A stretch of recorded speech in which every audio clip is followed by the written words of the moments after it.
I'd like to share with you tonight something that I've been doing with Sharon here for 25 years now in hundreds of businesses. And what we've done in these last years is actually distill the essence of what works in every single business. So it doesn't matter whether you're a small business, a self-employed person, it doesn't matter whether you're in partnership, it doesn't matter whether you're a PLC, this material will work every time it is used.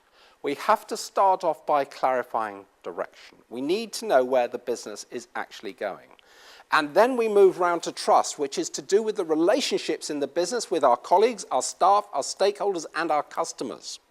And if we can achieve that, we can move round to performance. And performance is about sales and profit for most businesses. I mean, I work in schools, and their performance is about an Ofsted grade.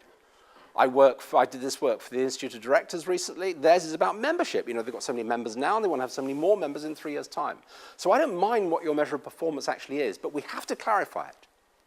And we start off with clarifying direction of the business. Now, the practical steps of clarifying direction are very, very straightforward. But what you actually need there in the room, and I always advise you to sort of go off-site somewhere, a sort of hotel room to clarify direction, you need the senior team there. And the senior team is the directors, but there could be one or two key managers. It's the people who take responsibility for delivering results in the business. So it could be 2 of you, it could be 3 of you, it could be 5 of you. But the key questions you've got to address are, what do we want to be? Because in today's world, and I guess Sharon and I are about 50 clients at the moment, 50 businesses we work with, not every day, obviously, but once a week or once a month or whatever it may be. What do we want to be is product and service. And all these clients are looking at business as usual, which is the stuff we do as business as usual, but everybody's looking at new products, new ways of doing things, new routes to market, new ways of communicating with customers, you know, new ways of adding value. Viv and I were talking about this just before the meeting began. How do we do this stuff? So what do we want to be in terms of products and service is a crucial question. But the second question is how much of it?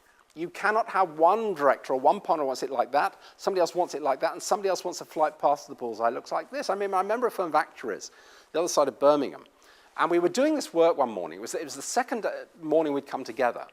And it was an extraordinary event because I've never quite had anything like this happen, but the senior partner had been there for 32 years. He suddenly slammed his fist on the table. He said, right, enough of this. I need you to know that I want to be out of this practice within 6 months, and if my mother-in-law dies before then, I want to go earlier. That's what he said.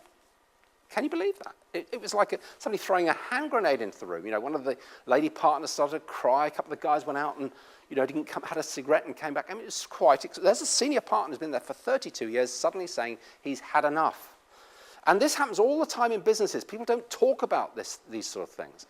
But in today's world, we have to be more transparent. We have to be more open and honest with one another because the speed of change in the world is so fast that if we're not open and honest and transparent, we can get caught out by markets changing, businesses changing, clients going bust, or whatever it may be, you see.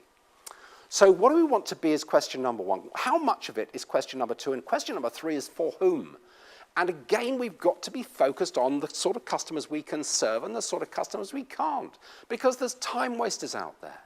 So we're all looking for good quality customers, because if we don't get more or bigger or better customers, we won't be able to hit the bullseye in 3 years' time.